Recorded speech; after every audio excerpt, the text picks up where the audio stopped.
Your thoughts? What? What?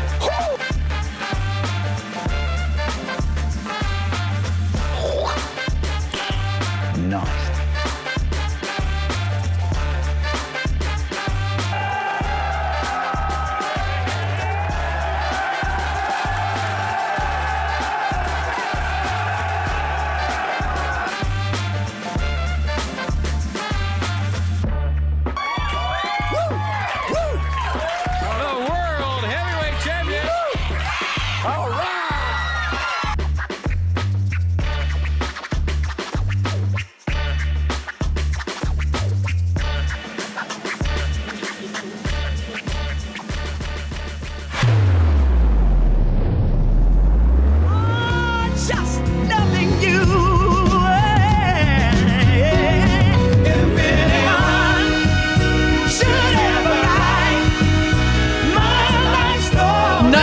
And welcome to Thursday, the last day of February.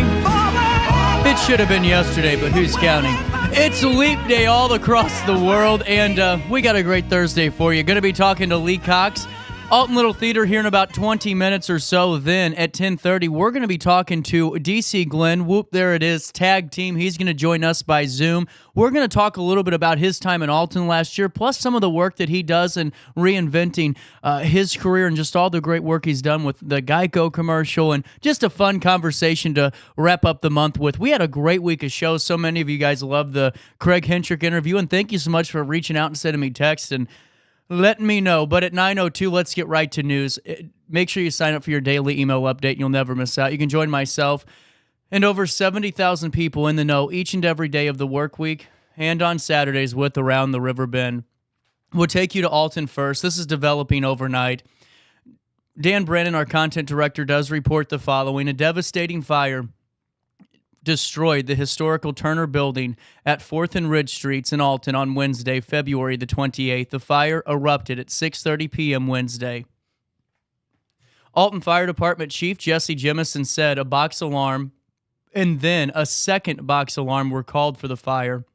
And he said his department received assistance from the East Alton Fire Department, the Godfrey Fire Protection District, and Blackjack Fire Department in the battle against the gigantic blaze. The Alton Police Department was one of the first at the scene to control the area outside of the fire. Madison County Emergency Management Agency was called out to assist as well. The smoke and orange glow of the fire were visible for miles. Chief Jemison said the Alton Public Works Department has been contacted to take the building down later that evening, and they did. We'll have a follow-up here in about 30 seconds once the fire is completely out for safety concerns. The building has been vacant a long time, Jemison said. I was at a city council meeting when I got called about the fire on Ridge, so I left immediately and was at the scene in just a few short minutes. Chief Jemison said the fire at 4th and Ridge was under control about 7:45 p.m. Wednesday. Turner Hall was located at the northeast corner of 4th and Ridge Streets in Alton and was completed in 1867 by German Turnverein Society of Alton. It served German immigrants as a gymnastic, social, and literary center and was one of the oldest buildings in the state built by a private organization. It also once contained a 1,000-volume library and was the home to the Menaker, a choral society. The Turner Gardens, a small park adjoining the hall, featured brass bands and entertainment as well. After World War I, the society changed its name to East End Improvement Association due to the anti-German sentiment. The East End Improvement Association remains active today as the sponsor of the Alton Halloween Parade and the Alton Memorial Day Parade.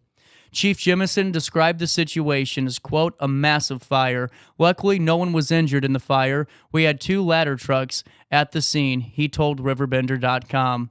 The cause of the fire has yet to be determined, but we will stay up to date as more details do emerge. And just this morning, owner of RiverBender.com, John Hendrick, was on the scene to get the aftermath of the destructive blaze. Let's take a look. Live in downtown Alton, the corner of 4th Street and Ridge. We're looking at the demolished Turner Hall that was devastated by a fire last night at 4th and Ridge in Alton, Illinois.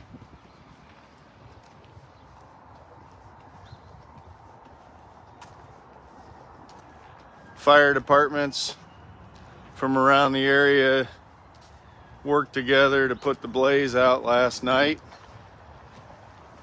I believe Alton was here, Godfrey, and a third department I can't remember.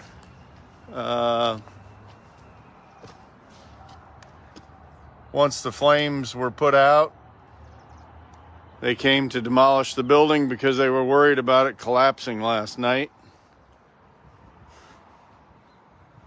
and landing on the street. So you can see there's nothing but a mess left, unfortunately. What a historic building. To learn more about the history of this building, check out the full story on RiverBender.com.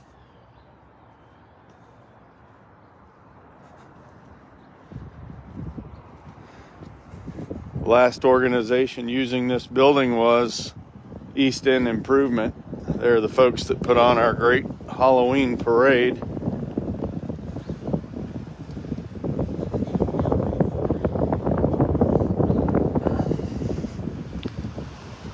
can see here by the sign on the building, Turner Hall.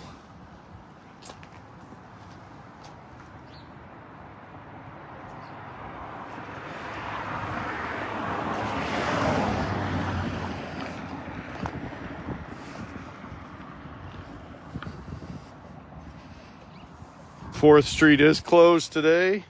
Just one block of it here, as looks like there's a lot of street cleanup that still needs to take place.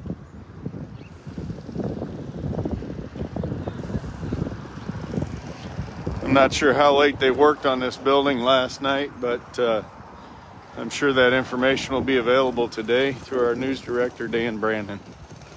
He does a great job. He was in the middle of reporting on a basketball game last night that was about an hour away, I believe, in Whitehall, and had to rush back to cover the fire. So hats off to him and the rest of the news staff, continually keeping you covered. And we'll have more information on this blaze as more details do emerge throughout the day. We want to thank John for getting out there on the scene, and again, Dan Brandon for his commitment last night to make sure you all were informed. Also in the news today, Dalton Brown reports out of Granite City that a man from Wood River who was charged earlier this month with an attempted residential burglary has been released from custody. My apologies as I fixed our screen. After the state, quote, failed to prove he committed the burglary. Lawrence A. Oker, 33 of Wood River, was charged with one count of attempted residential burglary on February the 11th. Oker allegedly, quote, broke and damaged the windows to a residence in the 2300th block of Adams Street in Granite City, with the intent to commit therein a theft, according to court documents. Now, according to a petition filed to deny Oker's pretrial release, law enforcement officers responded to a residence in the 2300th block of Adams Street in Granite City in reference to an individual ringing a doorbell of a residence. Officers were notified by the homeowner that the person had since left. Oker's case was presented by the Granite City Police Department, and he was charged with a Class 2 felony for attempted residential burglary. He reportedly remained in jail to be held until his initial appearance, but has since been released. The state's petition to deny his pretrial release was denied, according to a release order filed by the 3rd Judicial Circuit Court in Madison County on February the 15th.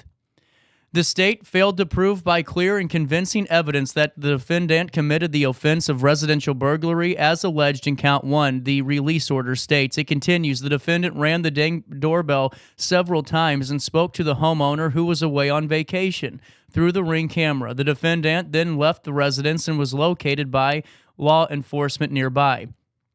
The homeowner alleges that upon returning to the home at a later date, a screen and window were found to be damaged. No other evidence was presented to show that the defendant attempted to enter the residence or that the defendant caused damage to the window. Given the lack of, quote, clear and convincing, end quote, evidence, Oker was ordered to be by the court to be granted pretrial release. The issuance of charges is based solely upon probable cause and is never an indication of guilt.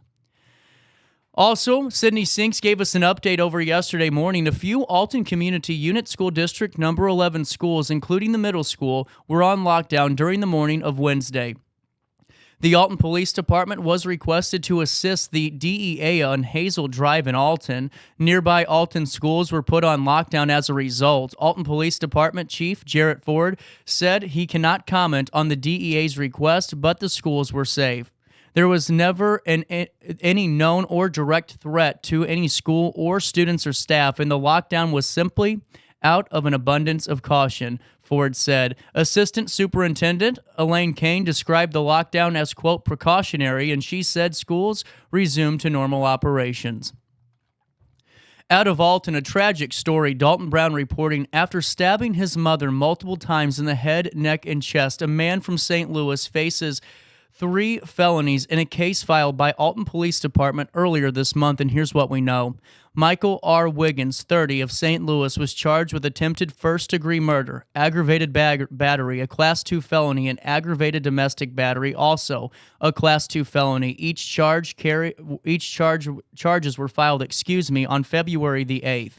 According to a petition to deny Wiggins' pretrial release, officers were called out to the mother's residence, where Wiggins also lived at the time. Officers arrived to a gruesome scene inside the home. Police observed the victim to be bleeding from the head and neck region, the petition states. When they asked who stabbed her, she replied, my son, he stabbed me. After a neighbor pointed to a location Wiggins could be located, officers went to find Wiggins at that said location. The victim in this case had to undergo a multiple-hour surgery and receive, quote, 18 units of blood in an attempt to stop the bleeding caused by the stab wounds received at the hands of the defendant. Wiggins also reportedly made several comments and made several spontaneous utterances such as, did I hurt my mom? Did I cut my mom? We were watching TV and it didn't hurt my mom. Did I? The Alton Police Department presented the case against Wiggins, who does face a Class M felony for attempted first-degree murder and 2 Class 2 felonies for aggravated battery and aggravated domestic battery. Court documents do indicate he was remanded to be held in jail until his initial appearance in court. Also in the news today, out of Edwardsville, during the regular meeting of the Edwardsville Community Unit School District Number 7 Board of Education, many community members spoke up against plans to renovate one of the 3 bathrooms at Edwardsville High School.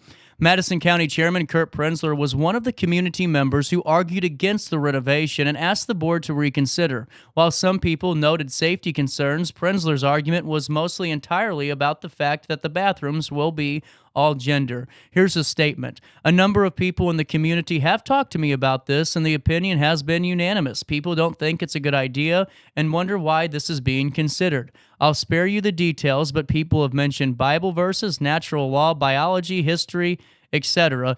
That's the end of the chairman's quote. The proposed renovation would create several single-user stalls with floor-to-ceiling locking doors. The sinks would be in an open corridor. While the district said the design aims to increase monitoring and safety, many parents raised concerns about the floor-to-ceiling stalls. They asked questions about how quickly the doors could be opened in case of an emergency, the likelihood of vaping and drug use, and the risk of sexual activities. Others, like Prenzler, noted concerns about the all-gender design, cleanliness, and sexual assault. Prenzler predicted that boys will choose to use traditional bathrooms out of respect for the girls' privacy. He also suggested a new design of several single bathrooms instead. While the board did not respond to public comments, they talked later in the meeting about a different design option for the bathroom. Superintendent Dr. Patrick Shelton also explained that the Madison County Regional Office of Education requires the bathrooms to have at least 20 toilet fixtures based on the student population and the restroom's location in the school. Though the ROE can approve plans with less than 20 fixtures at their discretion. The vote on the Edwardsville High School Commons expansion and restroom renovation has been delayed until the board's regular meeting on March the 25th. RiverBender.com will be there to cover. If the construction moves forward as planned, it will be completed by August of 2025. Also, in the news out of Godfrey, one final bit of news for you today. The Village of Godfrey's top shelf liquor store will likely be open by the end of summer 2024. Godfrey Mayor Mike McCormick said the store does not plan to hit their goal opening date of Memorial Day, May 27th. Instead, the facility will be open by the end of summer, with construction starting soon. Top Shelf has a location in Effingham and will build their second facility on Godfrey Road. The 6,500 to 7,000 square foot store will include a wine cellar, tasting area, and video gaming, according to earlier reports from RiverBender.com. More information about Top Shelf's construction and opening will be coming soon, and we'll keep you up to date as more details do emerge.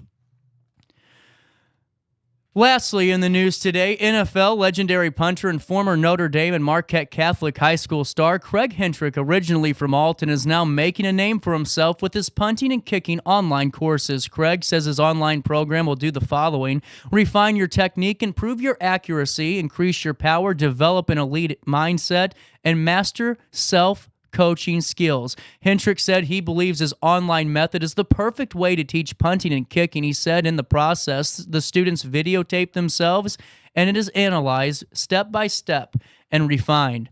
A lot of punting and kicking camps are for rankings, and those who attend don't get a lot of personal attention. He said, I wanted to teach online with a more personalized approach and help them learn to be a good punter and kicker. It is more intricate way that I teach many details that I can tweak or change to make them a better player. In a recent interview right here on our daily show with myself, Hentrick reflected on some of his favorite memories about Marquette, growing up in Alton, his time at Notre Dame, and more. Hentrick played 17 seasons in the NFL and was just shy of 50,000 punting yards in 241 games. He is also second on the school list at Notre Dame, scoring 294 points. He also made 98.3% of his PAT attempts. He is also a member of the Super Bowl champion team over New England. He played for the Green Bay Packers, the Tennessee Titans, the Oilers, and the Jets in the NFL. He was asked if he ever kicked a football barefoot once during the show and replied one time, but that was enough. He also detailed how he found the sport. Dad built a soccer goal in the yard and we decided to kick a football over it, and that's how I got started, with a competition with my brother.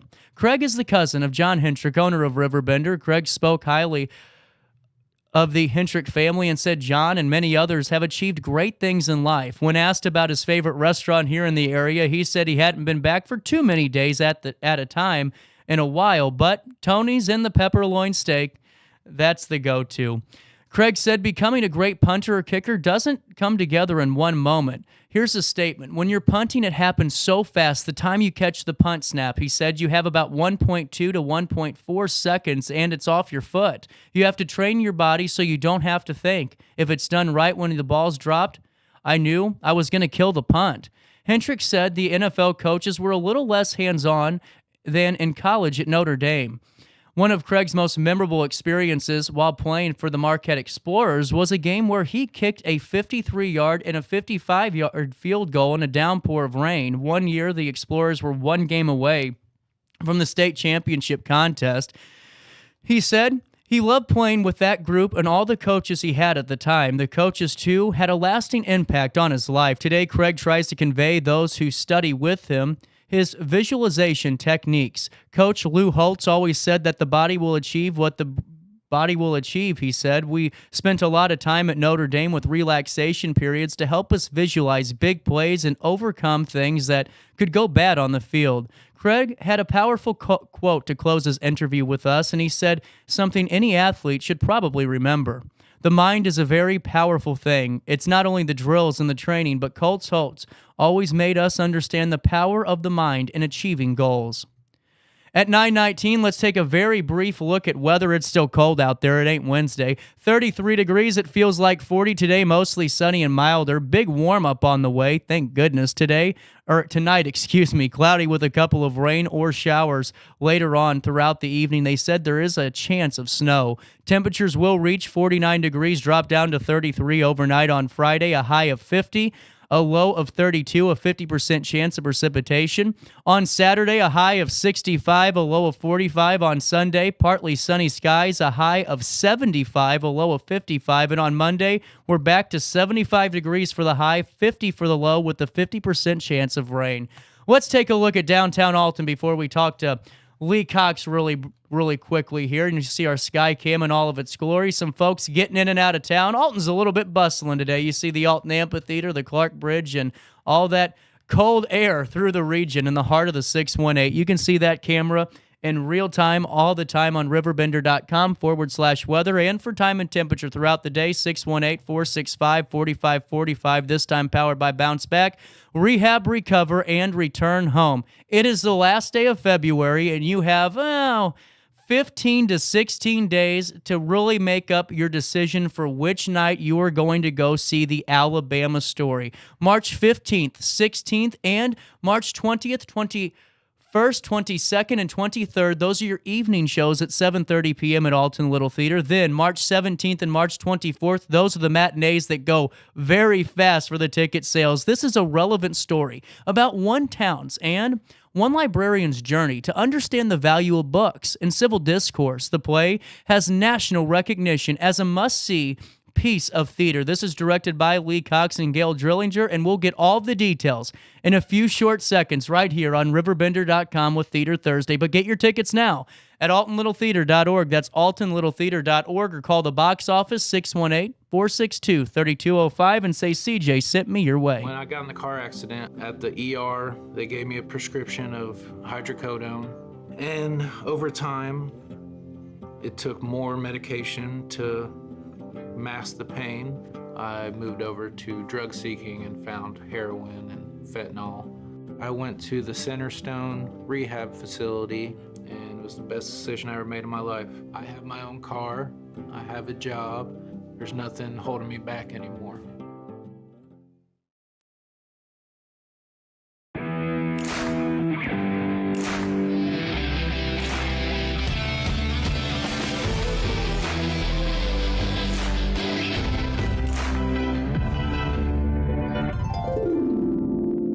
Dream Home Realty Center. Hey Sherry, talk to me, Dream Team. We've got showing.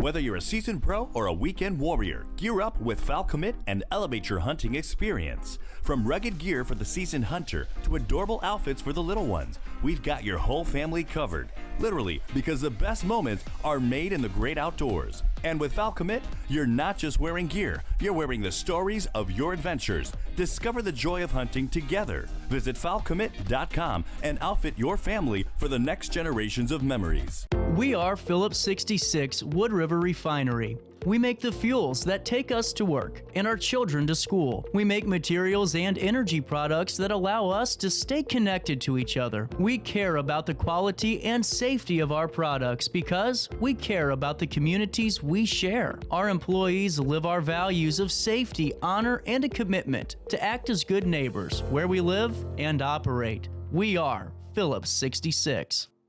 When life throws unexpected challenges your way, you need a versatile legal ally to protect you. Sean Lentz, with over 12 years of experience, is here to help you in a variety of avenues. From personal injury to criminal defense and even semi-truck accidents, Sean Lentz has your back. Don't wait for the justice that you deserve. Call 618-465-8000 and see how Sean can help you today. You're listening to Our Daily Show with CJ Nasello on RiverBender.com.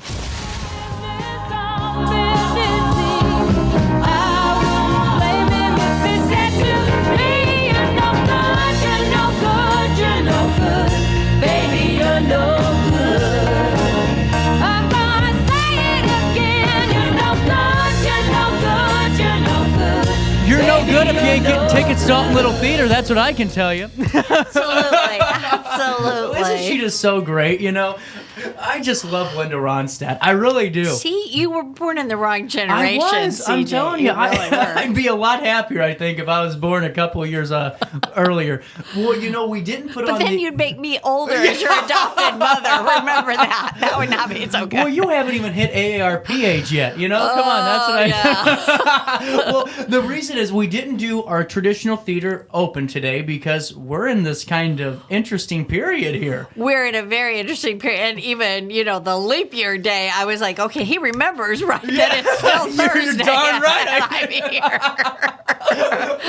But yes, we are finishing our 90th season, but we're also launching our 91st season tomorrow. So the March show, which Alabama Story is our March show, as you gave the dates, 15th through the 24th, that's when you can save and secure the night that you want, even though we let people, season ticket holders, change nights if they have a trip or illness or something like that. But we are changing things up a little bit for the 91st season. And so I'll be talking to the audiences, and a mailing is going out to 2,700 people today. I don't think they'll get it by March 1st, but because it's being mailed from St. Louis. That's true.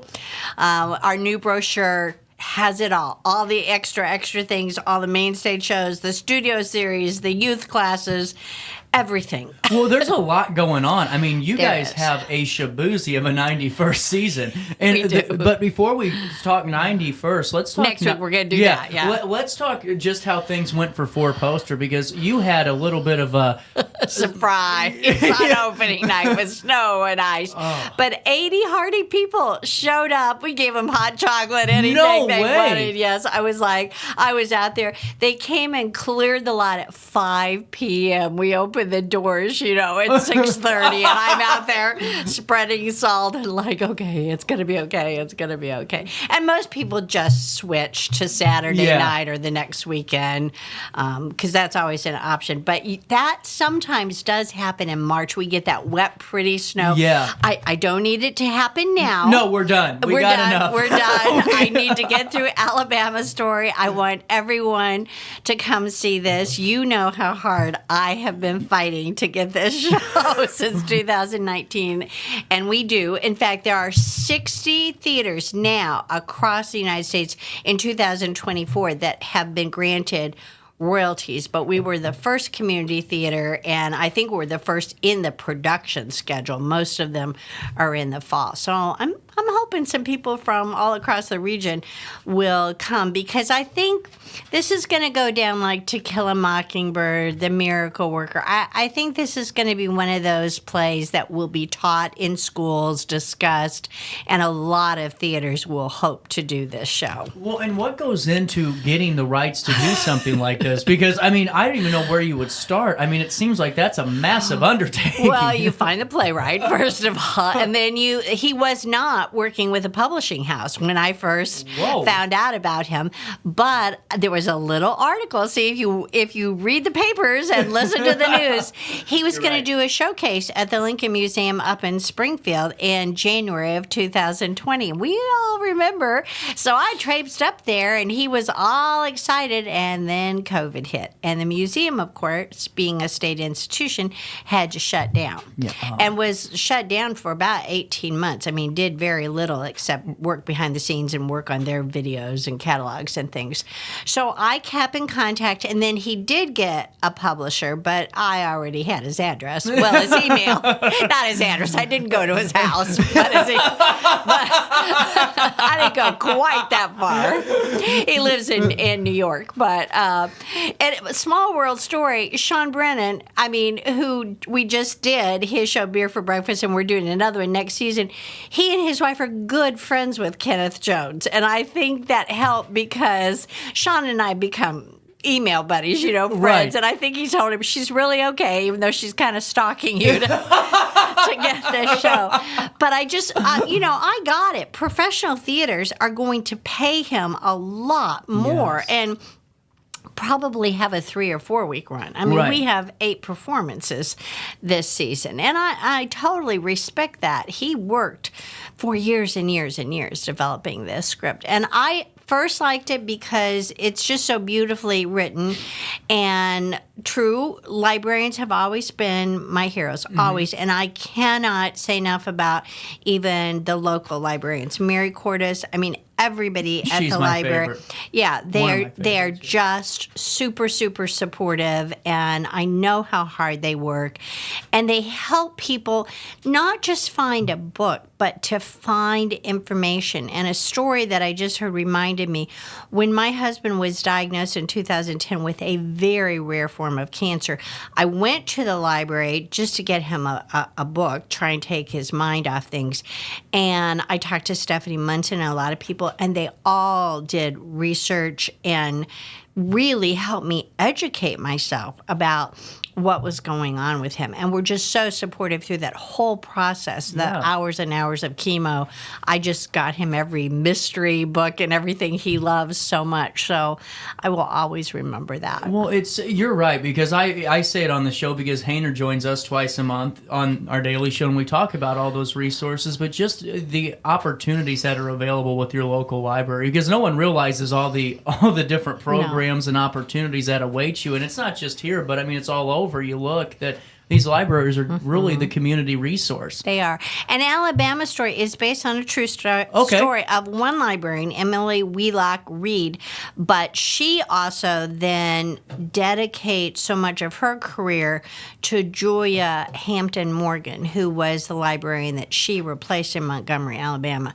So all of the characters are either true characters, or a few are amalgamations of a couple of senators and representatives. And the playwright says, out of respect to family members who might still be living or something. I mean, he went to a lot of work to ensure that no one was offended by the characterizations, even though some of them aren't so great. Well, and to me, this is one of those stories where, just from hearing from you, I mean, this is kind of a big undertaking, because this has so much meaning to it.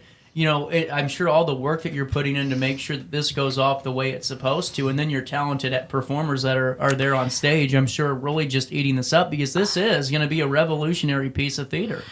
I thank you, and I have 9 incredible actors and friends, people I've worked with before, and half of them are close to my age, and we were all alive, children, but alive in 1959.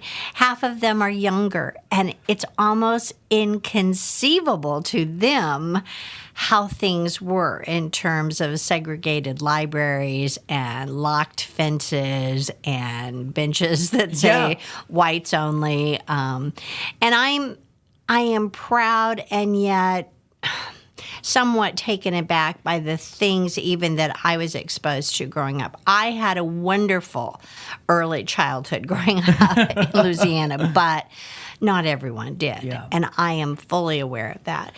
And yet this play, it isn't preachy. It isn't going to bombard people. There's humor. I mean, these are real people. Right. And they laugh and they kid around. They fall in love. They have funny things happen. They have sad things happen.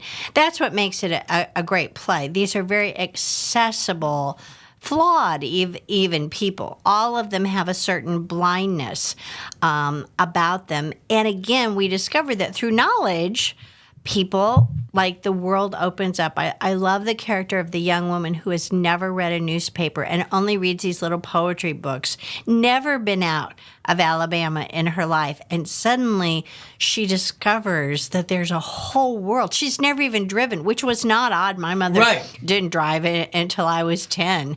And so that magic, and just seeing Jess McCauley just appreciate what that was like to be that kind of housewife and just have a child to raise, and then what? Then what do you do? Well, and now my thought for you is, Mark, 2 questions for you. As a performer, you know, when you're on your stage directing with Gail, how is it difficult for them to connect with these characters? Because, you know, you might read the script or read some of your parts and go, all right, this guy's kind of, you know, a little bit of a, you know, a-hole or whatever, has his flaws.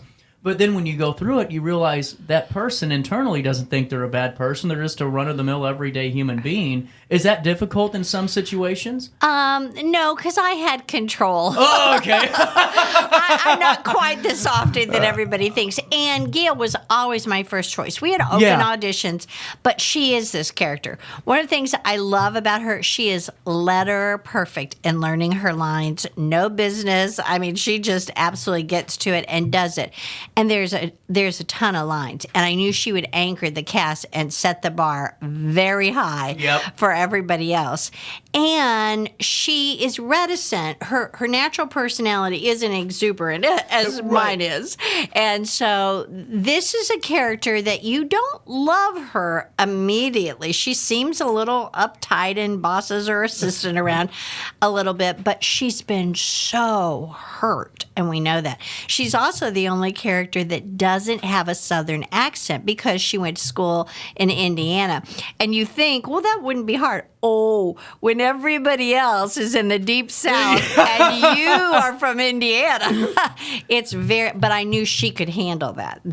It's very easy. Like, I can fall into it overnight.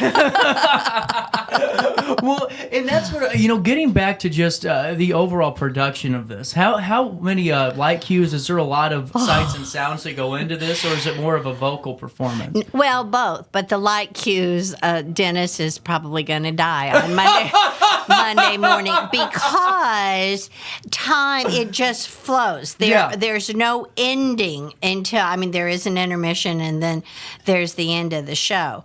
But the set itself, and Kevin and Brant have done just a wonderful job getting this up in a couple of days because it needs to have this library and an office in the library, a conference room in the library, and then it has 5 other places that all have to just flow, and I had to figure out how were we going to do that. And then we have a narrator, sort of like our town, and that is, again, a real character. The author, Garth Williams, who was a brilliant and pretty famous illustrator, he decided to write and illustrate The Rabbit's Wedding.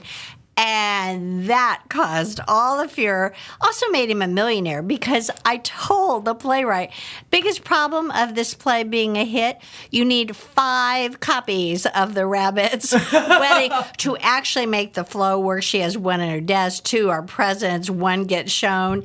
It's out of print. You can get a first edition for $400. But again, the library, I had 4. I secured 4, 2 from England and 2 from here. And then I couldn't find the 5th one, and Mary Cordes got it for me through the loan department. So I said, that is the biggest problem in doing this show. How long have they been rehearsing so far? We actually started rehearsing in the foyer during the 4-poster. Okay. I'm not during the show. We would never make that much noise. But that's a very different animal than all the steps and everything that has to happen. They couldn't really envision the little coffee cart and even where he makes all his political speeches, because one of them happens in the audience. Now they've got it. They've got it. But I wanted that to be so intimate and so close. The set, believe it or not, it's huge, but it's also shallow. Okay. I did not want anything too far away because the librarian, she sits at the desk many times, and you can't have her be at the back wall. That just wouldn't work. You need to see the faces. Because I was wondering about that, with how many different rooms and settings you're going to have in this. It's interesting. Definitely you'd be interested to see how you did it with the shallow depth, too. That really is talent. Well, and then, I love Kenneth Jones, but he has her break a heel on her show, on her shoe, the very first entrance, and I'm like, really? Really? Because that's a little dangerous to do. And finally he said, she can walk in and hobble barefoot. I'm like, okay, because then I made the steps granite so they have sand in the paint. She goes, this hurts. And then you had hose because ladies wore stockings back then. Just those little things this is the week where we work all that out. Well, is there going to be a lot of correlating for the audience in this to where maybe they aren't word for word or, incident by incident correlating with current times, but is there going to be a lot of that going on, do you think? Well, Yes and no. See, I've been reticent to even talk about the issue of banning books because then I know that people will say, oh, I don't want to just go hear people arguing about that. And that's not the heart of this show. But the fact is that over 10,000 titles in the country in the last 12 months have been at least called up or questioned, and famous books. In fact, probably in this story, the only one I didn't know was The Adventures of Huckleberry Finn, because one of the characters, Tom Sawyer, is his favorite book. And then the senator asked him how he feels about Huckleberry Finn, and he goes, oh, that was too complicated for me. Well, it was actually banned in 1859. Wow. Because, again, a young boy and a black man, Freed, were best friends and hung out and slept in the same cave and, did all that stuff. So, we do touch on that because this is a big hoopla over a children's book that 3 to 7 year olds, which is the audience the book was written for, have absolutely no problem seeing bunnies that are brown, bunnies that are white, bunnies that are black. All the bunnies are just happy. They're just rabbits. They're just rabbits. And rabbit blood is not human blood. They're not our first cousin. Well, I don't know. I've been to some deep parts of the South. Well, yeah. Well, see, and that's where we are. We're in Montgomery, Alabama. And it's just fear. Wow. And even the senator, the old racist senator, he says, give it a rest. Leave the bunnies alone. Well, and that's what I think is so... I love how you guys are doing this because you're right. If you were to make... If the promotion or the biggest portion of the performance was to be about kind of correlating that, you'd probably lose some folks going, I don't want to hear that. I hear it enough on the news. Exactly. But to have this to where you set it up and the way that the story is being told, I mean, this is just one of these pieces that it's a must-see piece of theater. I mean, 100%. I'm going. I'm 100% in. Good. I remember I had my hoopla and all that, so I missed 4 poster. I was kind of bummed I couldn't go, but I have another part in a show next year I want you to come audition for that we think you're He leaps on to the stage, he hides, and then he leaps on, and I said, who do I know who can leap on with energy? ring number 5 for CJ. But true, I don't want people to even be afraid. This is a love story. It is historically accurate, but really interesting characters. And I think they will really enjoy it and not feel preached at. Before we take our break here, I want to ask, just to get the audience thinking, what are some of is there any difficulty in your performers in connecting to their characters at all, or did you cast pretty well enough to where it really made sense for everyone? Because, I mean, it's a tough thing whenever you're taking a step in a time machine and going back to the deep South in the early the 1940s, 50s. That's no easy feat ever. I suppose because I do love Southern stories, and so the people who come and audition for me, they end up kind of loving Southern stories too. And just McCauley, she was my daughter in terms of endearment, so I was so glad she showed up. And I had not worked with Sean Williams. I'd seen him on stage. I know his mother. I mean, I've known him. I've watched him in Vintage Voices, but I had not worked with him before. And he's just a jewel. But I really feel for him. I mean, he's a lawyer. He's enlightened.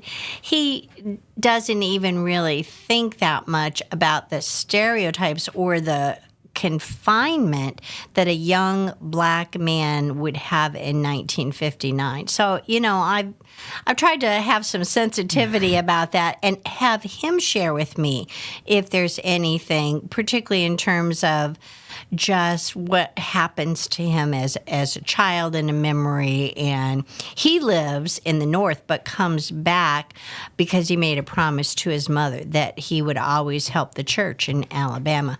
And those were very tumultuous times back then. But he remains faithful and comes back 4 times a year on his vacation days to work at the church. That's just incredible. And we're going to keep talking to Lee Cox. More about Alabama story continues after a brief break. But why wait? Get your ticket 618-462-3205 or by visiting altonlittletheater.org.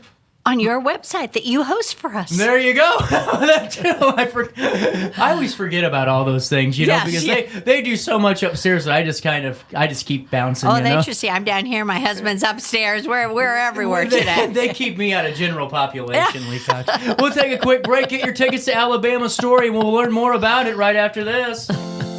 Is it time to buy, sell, or even time to consider a short sale of your property? Meet Lisa Webb, owner of 3rd Street Realty. This local, women-owned, family-operated realty group has over a decade of experience in foreclosures, first-time home buying, and so much more. 3rd Street Realty prides themselves on holding your hand through the entire process. Let their expertise guide you to your dream home. Visit 3rdstrealty.com and start your journey with Lisa Webb today. I just got a new air conditioner. Top of the line. I bet mine's better. It's so efficient and quiet, I hardly know it's running. I've got you both trumped. I've got a Linux. So do I. Barrett Heating and Cooling carries Linux products to meet any budget. Don't gamble with your energy dollars. Call Barrett Heating and Cooling and start saving today. Lennox. Innovation never felt so good. With over 20 years of experience, Wilson's Tree Service has the expertise to handle all of your tree care needs. Licensed and fully insured, their team of experts are dedicated to providing reliable service. Plus, with a 24-hour emergency service line, Wilson's will always be there for you. Don't risk tackling that timber by yourself. Trust the local professionals at Wilson's Tree Service. Visit treeservicealtonil.org to get started today. Welcome to Evergreen Place, a community that embodies joyful living, independence, and financial freedom for seniors. If you're looking for a full day of activities or to relax in your apartment, we have you covered. Located on the Alton Memorial Campus. To know us is to love us. Experience the difference at Evergreen Place. DJ Mike Keith.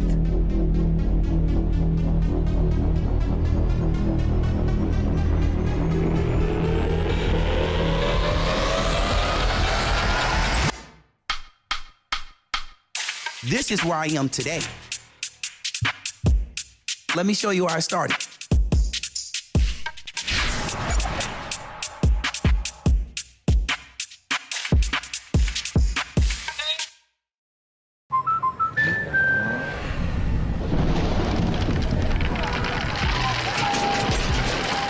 Life's better when you're under our roof. That's because our expert agents will make you feel totally protected with the right auto and home coverage at the right price. Also, you can enjoy the dreams you worked so hard to achieve. American Family Insurance. Since 1993, Sparks Junk Removal is always adapting to the needs of our clients. That is why we now offer weekly trash pickup for selected areas. Plus, we offer driveway-safe rubber-tired dumpster rental. Give us a call today at 618-781-1407 or visit us at sparksjunkremoval.net. Not sure if you've noticed, but those advertised prices from the other dealers are just a bunch of blah, blah, blah. At Roberts Motors, the advertised price is the price you pay. And that, my friend, is great news for you. Don't fall for their so-called incentives that will leave you banging your head against the wall. Go with Roberts Motors. Prices you can trust and people you will like. That's the Roberts Motors way. And trust me, it's the way to go. When life throws unexpected challenges your way, you need a versatile legal ally to protect you. Sean Lentz, with over 12 years of experience, is here to help you in a variety of avenues. From personal injury to criminal defense and even semi-truck accidents, Sean Lentz has your back. Don't wait for the justice that you deserve. Call 618-465-8000 and see how Sean can help you today. Welcome back to our daily show. Here's CJ.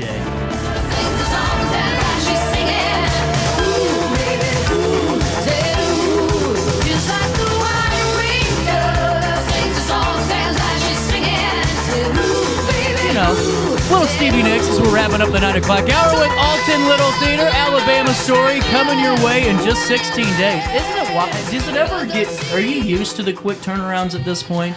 Well, it's been quicker the last couple of years, and Kevin Frakes would tell you that's all my fault. All my fault. Yes, he would. But coming back or trying to make a full comeback from those COVID years, they had 2 of them, to build back our audiences, we lost season ticket holders. I mean, people moved into nursing homes, moved into families. Some people died, and people were hesitant, I think, to come to live performances. There was health concerns, and we took every precaution and went to all the webinars that the Fox Theater did, and every theater is hurting. I mean, Stages is hurting, the Fox is hurting. The Rep, the Rep.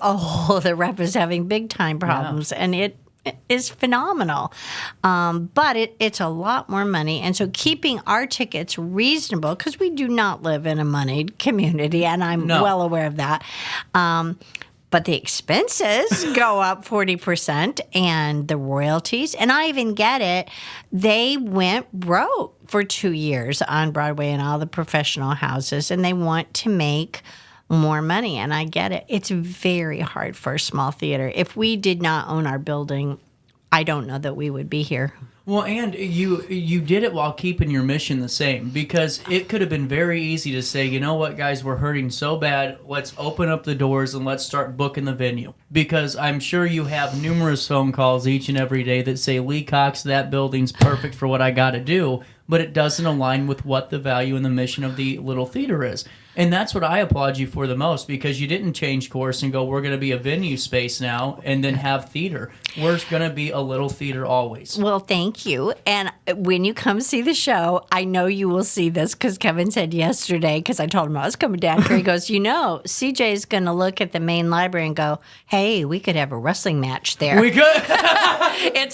It's got railings, because I don't need anybody falling off in the conference room when they're fighting and everything, and it's got great steps that go up, and so these, I said, no, we're not booking a wrestling venue. I'm telling you, I'll be Snooki or Superfly Jimmy Snuka, and I'll be doing a frog splash right then and there.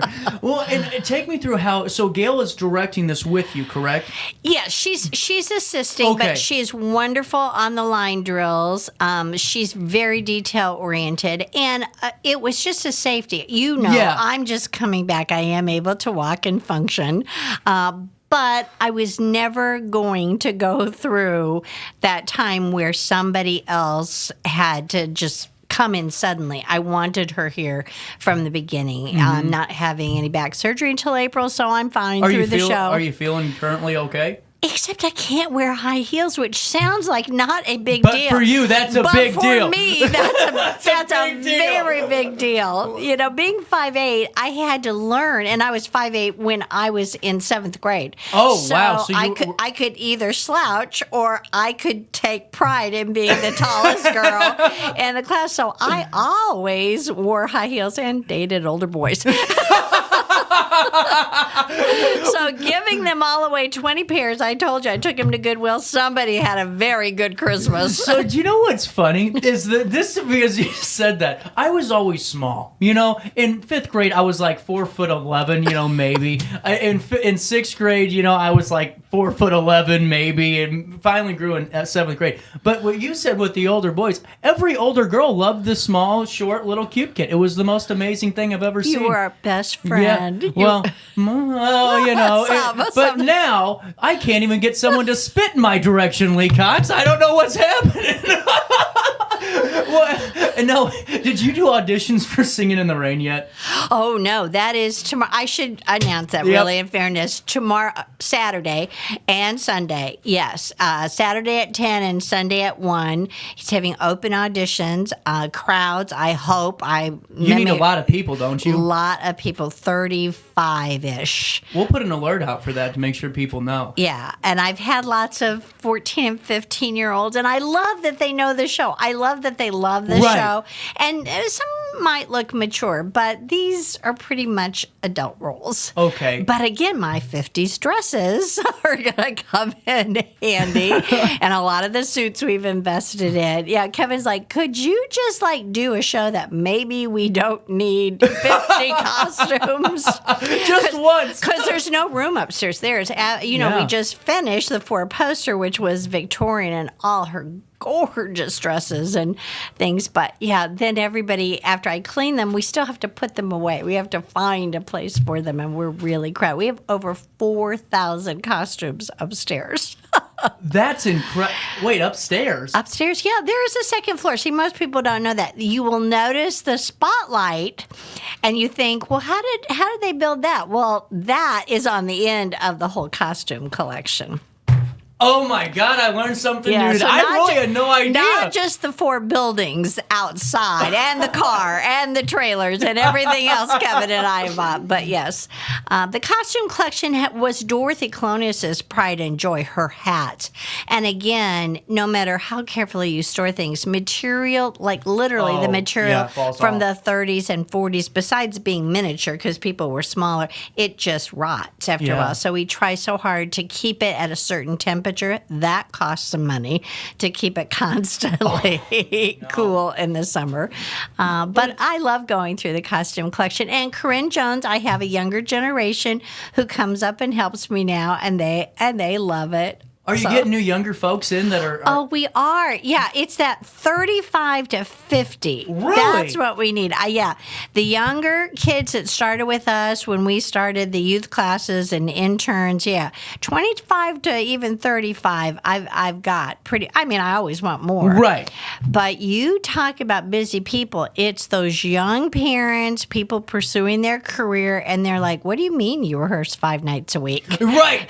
Well, and that's I'm glad you brought that up because I hope the public realizes, and I say this all the time because my perception completely changed the first show I went when I saw Spam-A-Lot and realized, oh my goodness, this was not, I was kind of kicking myself for never going to a show before because you don't realize the talent that's there. I mean, you aren't going to see something that's ever a weak performance at Alton Little Theater. No. And, even on the cast days, it turns out to be a phenomenal show for the audience. And that just shows the talent of your guys' crew and also your guys' ability to cast correctly as well. And just keeping everybody healthy and keeping everybody safe during that whole run is kind of exhausting for all of us. But well, and too, it's not like you have an influx where you can say, hey, Johnny Jr., you're going to be understudy for such and such just in case they get sick. There's just no way. Yes, I did have a small role, and this rarely happens, but it does. The first person I cast, he came up with a serious health issue. He's going to be okay, but he lives far away, and he wasn't even allowed to drive. So then I filled in someone who got a fabulous new job out of the area. Oh, God. So Jim Lieber, optometrist here in town, he stepped in and he goes, I'm feeling kind of shaky. He said, I feel pretty healthy and everything. I said, don't you dare get sick. Don't you dare. Don't even try it. Don't even utter those words. The program is going to press. I am not recasting this. Because we have people who do drive 45 minutes or more. We get a lot of people from St. Louis, and we have 2 from Glen Carbon and Maryville in this show. And well, that's what, Lee, I say a lot during my live reads for you, like I did at the top of the hour news, is you have folks traveling to perform for you.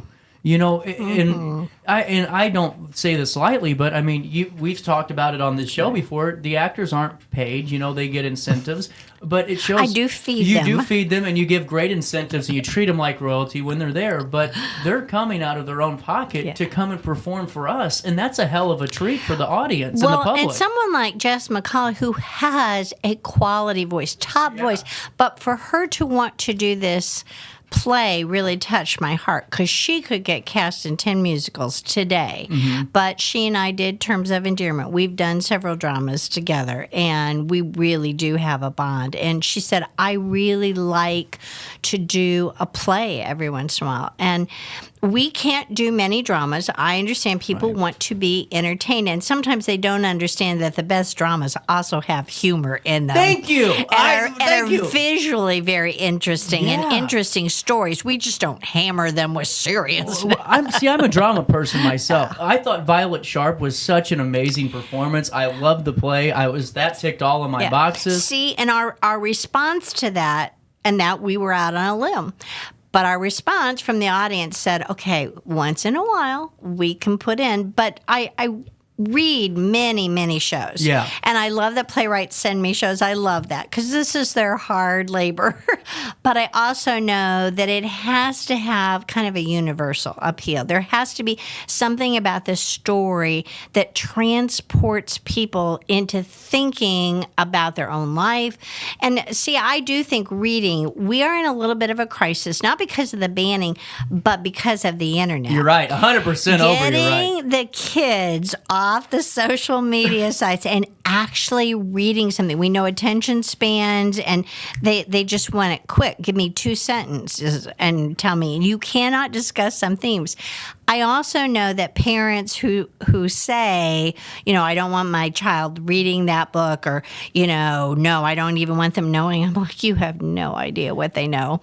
Well, exactly. That's the and truth. what they're seeing. And so I really believe if parents pick up a book, if you see your parents reading, even the newspaper, I know people get it online. I still like to read it.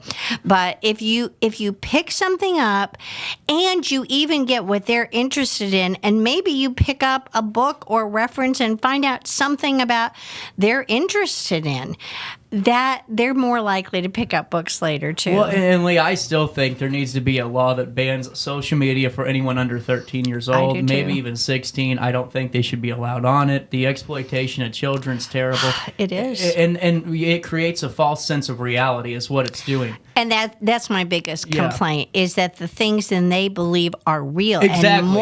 And more with AI, that is going to become a bigger problem and just devastating. I mean, children have become suicidal because of images, false images that were promoted about them, or things that they were said online. I said it a year ago on the show, and I got people calling me a psycho. They called me an extremist because I said, listen, these girls are getting their profile pictures stolen, and people are creating fake Instagrams and putting AI-generated nudity on there and saying it's that person. And they go, oh, he's an idiot. He's just an extremist. It happens. Oh, it happens so much. But that's why I really hope that more young people get involved in theater and go back to I hate to say good old days, but go back to that time where we can open up a book and find our own imagination again, And one last thing, who won Best of the Best Country Love? Oh, James Cupp, our brand new gentleman who walked in sight unseen. I had no idea. Yes, he was. Bus driver. Okay, I didn't want to ask on the mic if I was wrong. He was wonderful. He was incredible, and such a wonderful guy, and so appreciative. I mean, that $500 prize meant the world to him. Yeah. And I was so happy. We put it on the website, so you haven't even looked at your own website. Well, no, the problem is I forget to read everything. It just keeps scrolling through. Because you have to, but we put him on the front page because so many people want to know, because I didn't want to make everybody wait around. And particularly the Sunday crowd wouldn't have known how Saturday night voted. I knew, but I love that. And it was close. The top 5 or 6, it was I'll pretty give a quick close. shout out to Lorian real quick, because whoever can belt out Before the Last Teardrop Falls, that's a pretty hard song to do. And you sang it, man, my hat's off to you, for real. And he took second place. But he was very gracious. In fact, James told me that he said, I've never met nicer people. They all were rooting for me. They all just thought he was fabulous. And so did the audience. I mean, I didn't have anything to do with it. It was the audience, and those old ladies, most of them just loved him. With that being said, Lee Cox, Singing in the Rain auditions are Saturday and Sunday. Saturday and Sunday, what please. Time? 10 on Saturday and 1 on Sunday. And we will be there 3 or 4 hours each day. I mean, he really wants to have some choices. Of course, they have to sing, and yes, 3 of them, actually a little more, have to tap dance. But it's going to rain on stage. Kevin is going to make this happen. We're rebuilding the stage. It's going to have water pipes, and it has to rain intermittently. And it can't be a steady stream with the same. That's not how rain goes. No. And then we have to have a trough where it all gets and staying away from the lights. And I'm like, oh, please, God, be on our side. But I think it will be really wonderful for whoever gets to dance in the rain. We've all wanted to do it. I've wanted to do that number. Lee Cox, it's 10:03 on this 29th day of February. See, are you a leap year fan? I'm not. I mean, I just never think about it. I have two friends who have birthdays on the 28th, and they hate leap year for some reason. Yeah. But I never really think about it, except it was one more day till payday. I mean, Exactly. Well, someone made a point. They said rent should actually go down during the leap month. Makes sense. Hey, all I know is you guys got to get tickets to Alabama Story, Yes. a hell of a play. We talked about it for over Yes. 30 minutes, and we're going to talk again next week on this, plus the 91st season. Yes. And all of the fun that comes with it, but also audition for Singing in the Rain. If you haven't been on stage yet with Alton Little Theater, it's a hell of an experience. We're going to have fun. And We you are going will. to have a lot of fun with this show. Wonderful choreographer, music director, some young, new people. It's going to be good. And you can get more information at altonlittletheater.org. altonlittletheater.org. I'm losing my voice. This is not good, Lee. And you can call 618-462-3205. That's 618-462-3205. And start getting to Alton Little Theater and watching Yes. the best performers in the region, taking you out of the craziness of the world for a few short Yes. hours. That's, Lee Cox, an invaluable treat. Thank you. Top of the hour news next. Is it time to buy, sell, or even time to consider a short sale of your property? Meet Lisa Webb, owner of 3rd Street Realty. This local, women-owned, family-operated realty group has over a decade of experience in foreclosures, first-time home buying, and so much more. 3rd Street Realty prides themselves on holding your hand through the entire process. Let their expertise guide you to your dream home. Visit 3rdstrealty.com and start your journey with Lisa Webb today. I just got a new air conditioner. Top of the line. I bet mine's better. It's so efficient and quiet, I hardly know it's running. I've got you both trumped. I've got a Linux. So do I. Barrett Heating and Cooling carries Linux products to meet any budget. Don't gamble with your energy dollars. Call Barrett Heating and Cooling and start saving today. Lennox. Innovation never felt so good. With over 20 years of experience, Wilson's Tree Service has the expertise to handle all of your tree care needs. Licensed and fully insured, their team of experts are dedicated to providing reliable service. Plus, with a 24-hour emergency service line, Wilson's will always be there for you. Don't risk tackling that timber by yourself. Trust the local professionals at Wilson's Tree Service. Visit treeservicealtonil.org to get started today. Welcome to Evergreen Place, a community that embodies joyful living, independence, and financial freedom for seniors. If you're looking for a full day of activities or to relax in your apartment, we have you covered. Located on the Alton Memorial Campus. To know us is to love us. Experience the difference at Evergreen Place. DJ Mikey.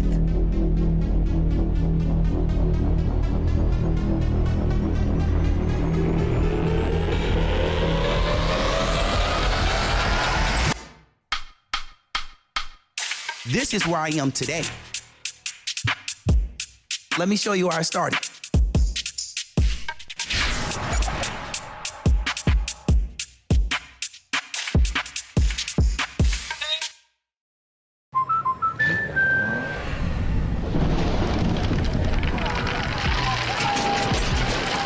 Life's better when you're under our roof. That's because our expert agents will make you feel totally protected with the right auto and home coverage at the right price. Also, you can enjoy the dreams you've worked so hard to achieve. American Family Insurance.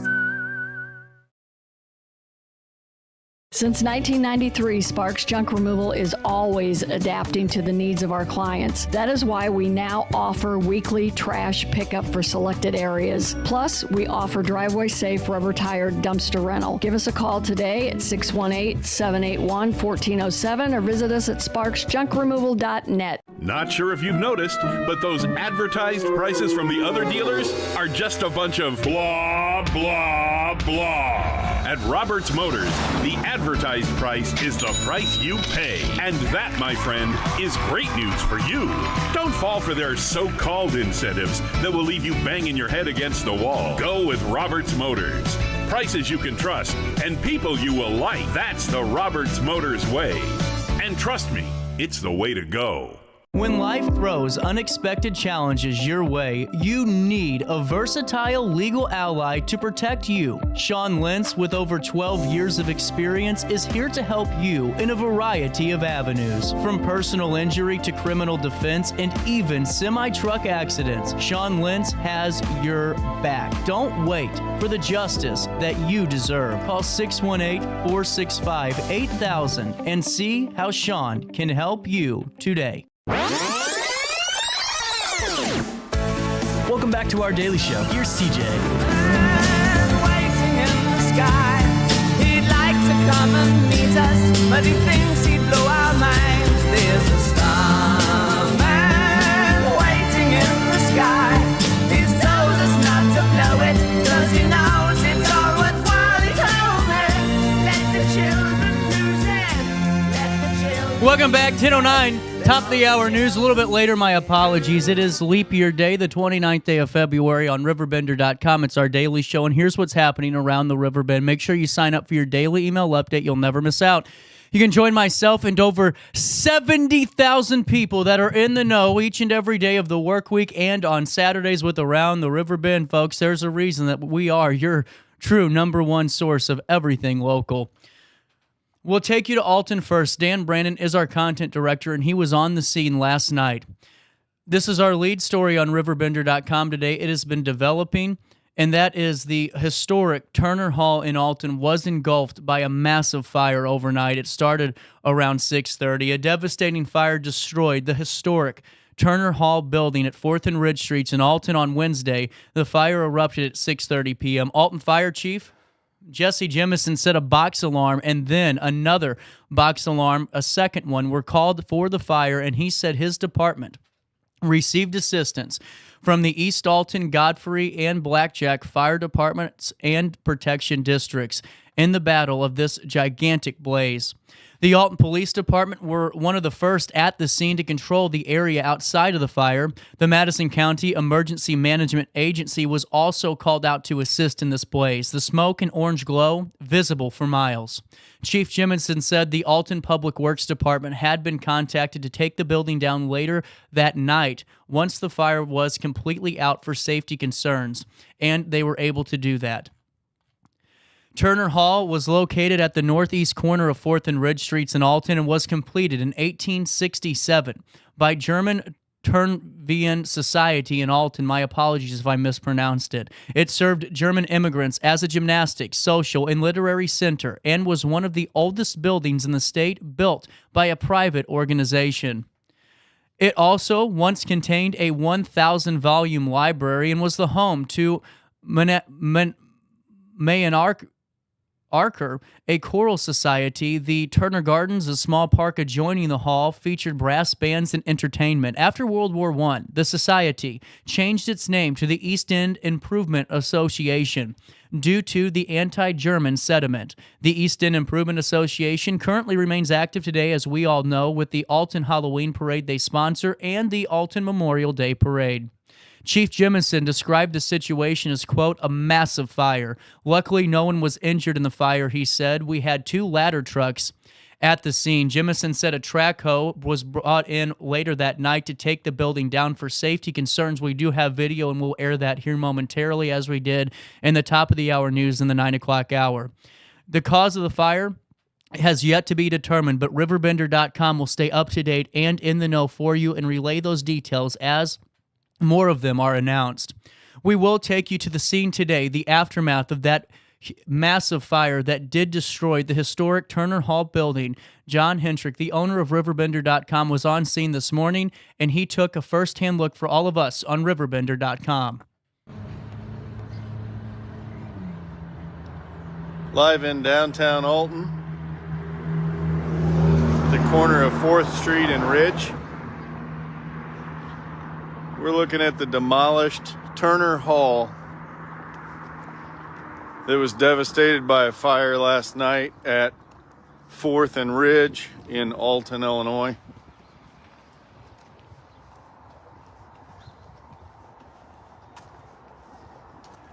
Fire departments from around the area worked together to put the blaze out last night. I believe Alton was here, Godfrey, and a third department I can't remember.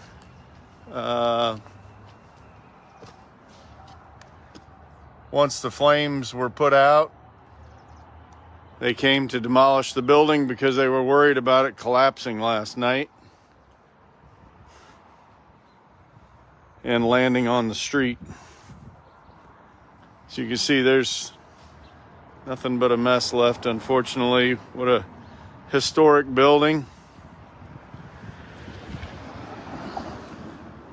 To learn more about the history of this building, check out the full story on RiverBender.com.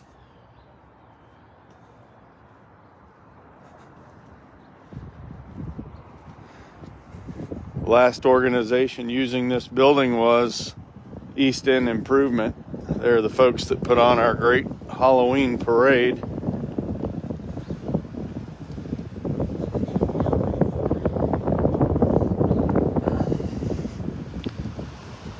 can see here by the sign on the building, Turner Hall.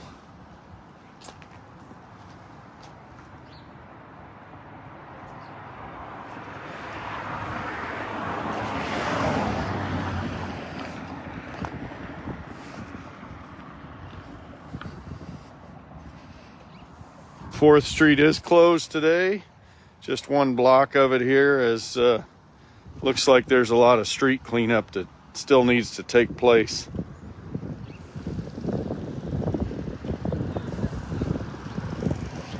I'm not sure how late they worked on this building last night, but I'm sure that information will be available today through our news director, Dan Brandon. He does a great job. He was in the middle of reporting on a basketball game last night that was about an hour away, I believe, in Whitehall, and had to rush back to cover the fire. So hats off to him and the rest of the news staff, continually keeping you covered.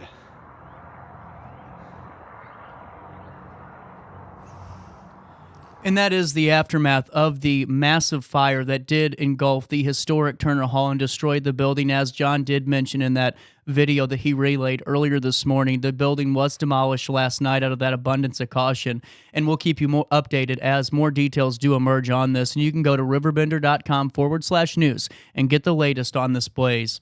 We'll take you to Alton next. Sydney Sinks gave us an update yesterday morning after a few Alton Community Unit School District number 11 schools, including the middle school, were on lockdown during the morning of Wednesday, February the 28th.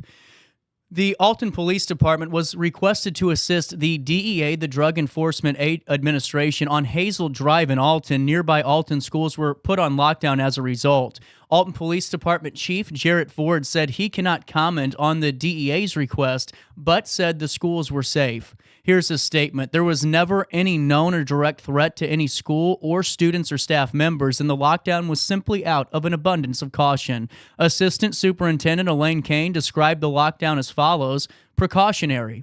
She said the school resumed normal operations following.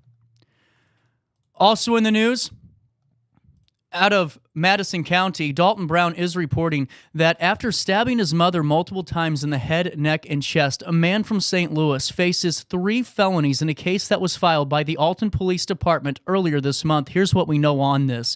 Michael R. Wiggins, 30 years of age, of St. Louis, was charged with attempted first-degree murder, aggravated battery, a Class 2 felony, and aggravated domestic battery, that's also a Class 2 felony. Each of the charges were filed on February the 8th. According to the petition to deny Wiggins' pretrial release, officers were called out to the mother's residence where Wiggins also lived at the time. Officers arrived to a gruesome scene inside the home. Here's their statement. Police observed the victim to be bleeding from the head and neck region, the petition states. When they asked who stabbed her, she replied, "My son.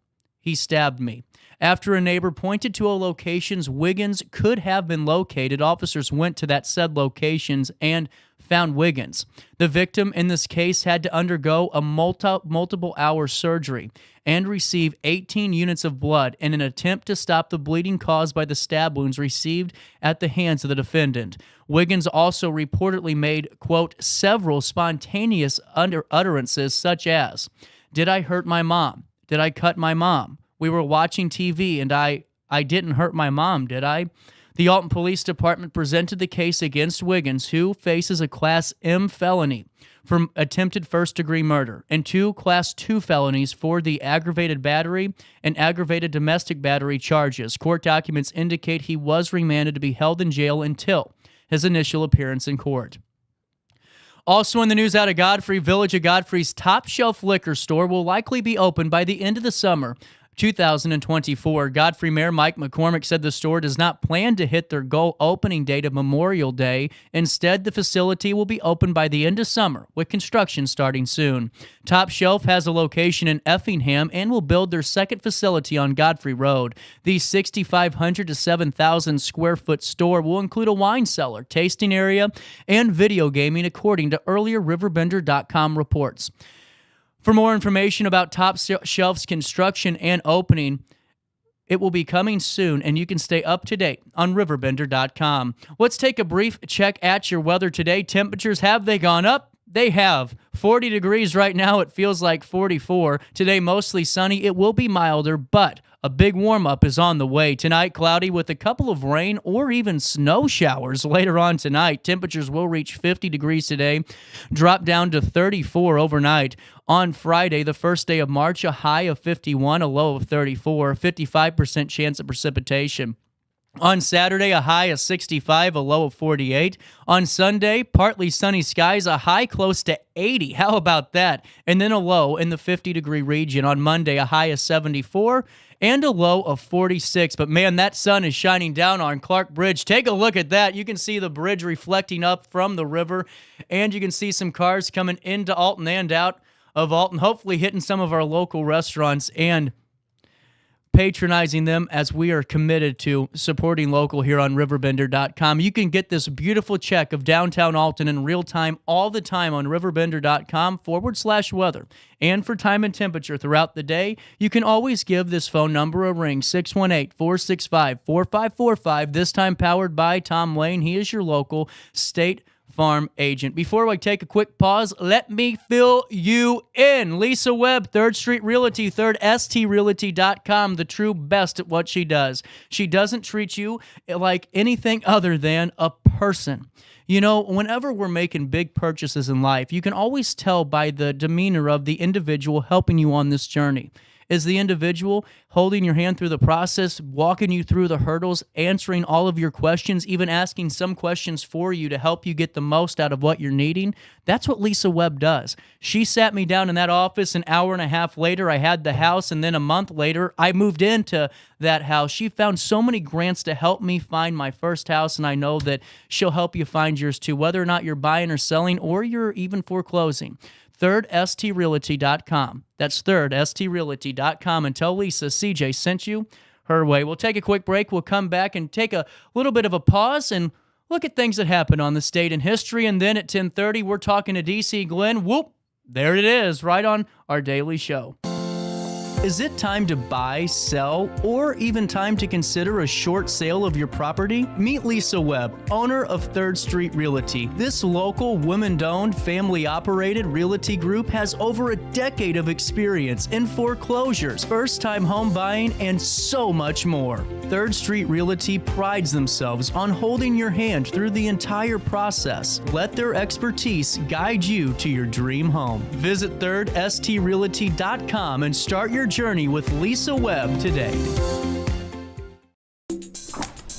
I just got a new air conditioner. Top of the line.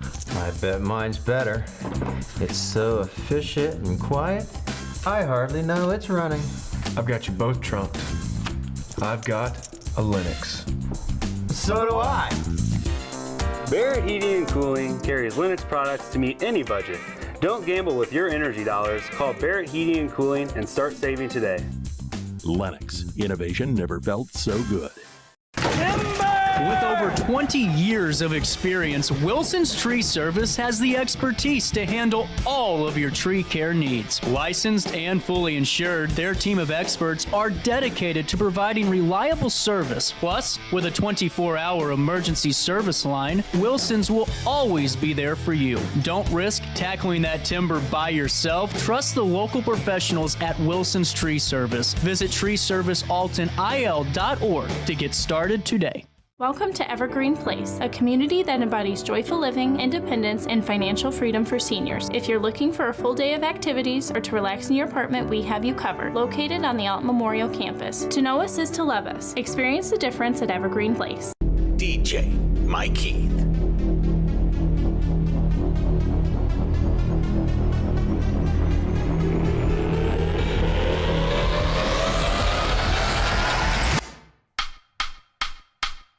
This is where I am today.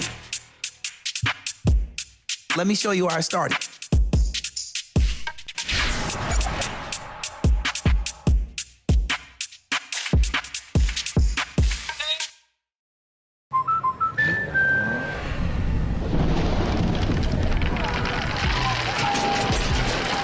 Life's better when you're under our roof. That's because our expert agents will make you feel totally protected with the right auto and home coverage at the right price. Also, you can enjoy the dreams you've worked so hard to achieve. American Family Insurance. Since 1993, Sparks Junk Removal is always adapting to the needs of our clients. That is why we now offer weekly trash pickup for selected areas. Plus, we offer driveway-safe rubber-tired dumpster rental. Give us a call today at 618-781-1407 or visit us at sparksjunkremoval.net. Not sure if you've noticed, but those advertised prices from the other dealers are just a bunch of blah, blah, blah. At Roberts Motors, the advertised price is the price you pay. And that, my friend, is great news for you. Don't fall for their so-called incentives that will leave you banging your head against the wall. Go with Roberts Motors. Prices you can trust and people you will like. That's the Roberts Motors way. And trust me, it's the way to go. When life throws unexpected challenges your way, you need a versatile legal ally to protect you. Sean Lentz, with over 12 years of experience, is here to help you in a variety of avenues. From personal injury to criminal defense and even semi-truck accidents, Sean Lentz has your back. Don't wait for the justice that you deserve. Call 618-465-8000 and see how Sean can help you today. Welcome back to our daily show. Here's CJ. You really made the grade. And the papers want to know whose shirt you wear. Now it's time to leave the capsule if you dare. 1026, welcome back. 1027. An update on the fire from last night. Alton Fire Chief Jesse Jemison hasn't made this decision very often, but late Wednesday night, as we said earlier, he decided the old Turner Hall building had to immediately come down after the fire was extinguished. There are photos that show the demolition taking place. It did take place around 10:40 p.m., RiverBender.com has learned. He said one other time he has had to make that type of decision when the McDonald's on Broadway in Alton burned to the ground a few years back. He said the reason for the move is because he was worried about the safety of everyone in that vicinity. Seiler Company came in and performed the demolition around 10:30 p.m. and finished about midnight, he said. Jemison said he believes the fire very suspicious, and it was vacant before the blaze occurred. We will keep you updated as we get more and more details about that destructive blaze. But why don't we do this? That was a brief news update. We'll come back, and we're going to follow that developing coverage. But we'll take a quick pause, and DC Glenn, whoop, there it is right here on our daily show. Welcome to Evergreen Place, a community that embodies joyful living, independence, and financial freedom for seniors. If you're looking for a full day of activities or to relax in your apartment, we have you covered. Located on the Alton Memorial campus. To know us is to love us. Experience the difference at Evergreen Place. Is it time to buy, sell, or even time to consider a short sale of your property? Meet Lisa Webb, owner of 3rd Street Realty. This local, women-owned, family-operated realty group has over a decade of experience in foreclosures, first-time home buying, and so much more. 3rd Street Realty prides themselves on holding your hand through the entire process. Let their expertise guide you to your dream home. Visit 3rdstrealty.com and start your journey with Lisa Webb today. Do you need to declutter your space? Time to call me, the Queen of Junk. Since 1993, we have grown to be the leader in residential, commercial, and property management junk removal. At Sparks Junk Removal, we are eco-friendly. We recycle, donate, or repurpose items back into our community. Trash is our last resort to the landfill. Plus, with our all-inclusive service, our crews handle everything from labor to lifting and landfill fees. Give us a call or visit our website, sparksjunkremoval.net, to reclaim your space today. With over 20 years of experience, Wilson's Tree Service has the expertise to handle all of your tree care needs. Licensed and fully insured, their team of experts are dedicated to providing reliable service. Plus, with a 24-hour emergency service line, Wilson's will always be there for you. Don't risk tackling that timber by yourself. Trust the local professionals at Wilson's Tree Service. Visit treeservicealtonil.org to get started today. You're listening to Our Daily Show with CJ Nasello on RiverBender.com. Welcome back, 10:30. When this song bumped the Alton Amphitheater, man, I saw 1,000 people at least on their feet all night long. DC Glenn back in Alton via Zoom. Sir, thank you so much for your time. Let me get you on the screen here today. How are we? Oh, I think you're still muted for me.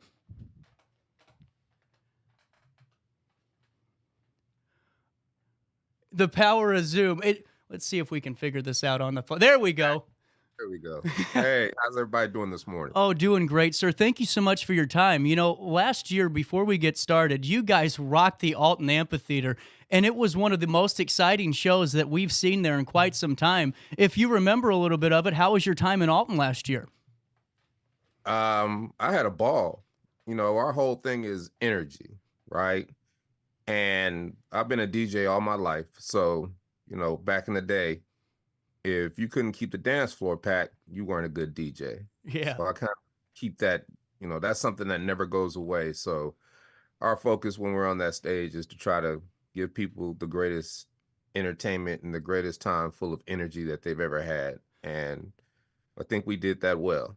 Absolutely. So we had a ball. We had a ball. Absolutely. And, you know, I don't know. I love the amphitheater and seeing that river behind you guys as you were playing, man. It was just awesome. And thank you again for stopping by to Alton. But really just excited to have you here. Someone that's, you know, really just kept your career going, not really a low point in it. And that's what I think so incredible is the fact that we're always, you know, innovating. We're always, you know, re-evolving who we are, how you are as a performer, and it reflects onto all of us as people. You know, take me through the career you've had and how important it was to always constantly evolve and find that next thing. Well, you know, life, I tell people this all the time. Life is baked in the cake, right? So the whole goal is not to get blindsided. So throughout my career, I've been blindsided many, many, many times. And the key is to vow that it'll never happen again. And you do whatever you got to do to educate yourself on whatever it is that had you stuck so it doesn't happen again, right? And I've become masterful at it. And, you know, we've been doing this is 30th year of WHOOMP There It Is. And, you know, we've been able to manufacture a great career on one song, but that takes work, right? So that takes, you know, learning your lessons. That takes, you know, if you make a mistake, own up to it and take the responsibility for it and correct it. You know what I mean? Mm-hmm. So just doing that over and over and over and taking life challenges and turning them into gold. That's what I do. So I challenge everybody because I'm a motivational speaker. My main thing is I challenge everybody to find the positive in the negative. 100%. And if you concentrate on finding the positive in the negative, that's where the true nuggets of gold lie.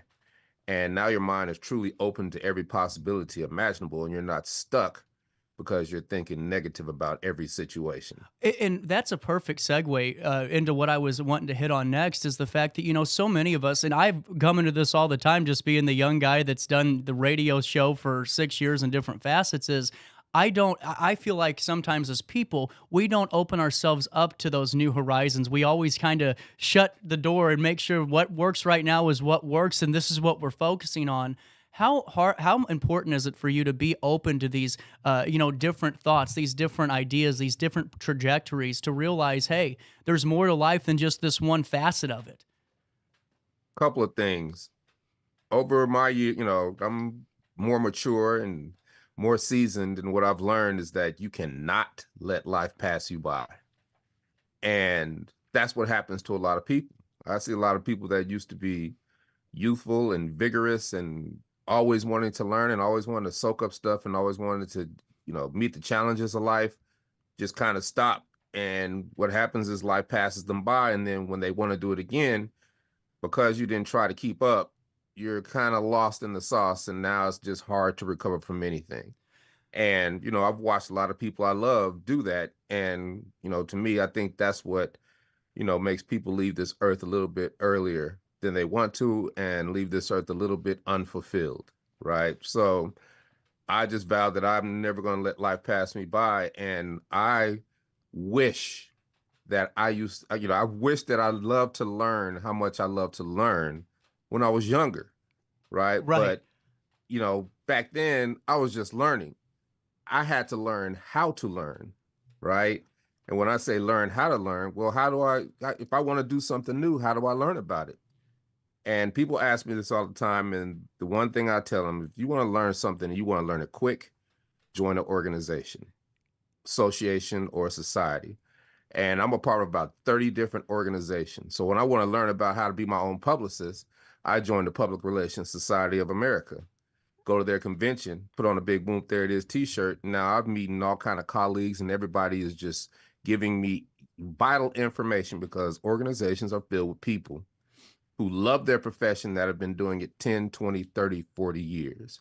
Wow. And they can't wait to tell you everything about what it is that they know. So now you're getting firsthand, information of how a person took a 10-year career and made it successful, 20-year career and made it successful, 30-year career and made it successful. And now you're privy to all of that information. Now it's up to you to put in the work. And like I said, I'm part of 30 different organizations. If I'm digital marketing organization, SEO organizations, grant writing organizations, editorial freelancers association of America. And because I joined these associations and societies and organizations, I am so much smarter. And you realize that all this learning kind of has a strand that creates a big ball of focus. Yep. And you just evolve. And I'm masterful at AI, I'm masterful at digital marketing, I'm masterful at all these things, and they help me in my business, and they help me keep my career going because I know how to market myself. And then I could teach my team, and then now they're learning in the eyes of what I've learned, right? So that's what keeps me going. And, you never say never, but as I get older, I realize a lot of things I used to love, I hate, but this is so new that I think this is gonna be one that I take with me to the grave. So I love to learn, man. I love it. And that's what I think so fascinating too, sir, because now, we're in this digital age where we have all these influencers using rich people's jets to take videos in, and then they tell you it's theirs, and look at this life that I have. But I think it always falls short of the work that you have to put in to get to that point. We all want to have the city on the hill house, but we got to build the hill first. Whenever you started getting into these organizations, did it kind of blow your mind with how just a simple conversation with somebody that you wouldn't know different than Adam could really change how your thought process is in terms of business and in terms of personal growth too? Not really, because me being a DJ, last 35 years of my life, my DJ booth was always the hub. Really? Right? Everybody would always come and talk to me. So I understood the value of conversating with people, getting to know people, building relationships and all that. But I never had to run around and try to find people. Everybody came to me, right? Right. So I learned that, and I just kind of always have been able to go into a room and just pour on the permit. I could either stand in the back and observe, or I could go to the front and get on the stage and take over the room, right? So there's always an aspect of everything that you've done in your life that you can bring to the table, right? Like, I bring all that DJ experience to the table, but in real life, I just switch it to another paradigm, right? Uh-huh. All the DJ stuff goes to the stage when we're on stage, but then all the street promotion that you do when you have a club, or when you're trying to put on a concert, or when you're trying to do these things, well, when you do that as a young man, that applies to what you do when you're older, because you understand the fundamentals of what it is that you need to do.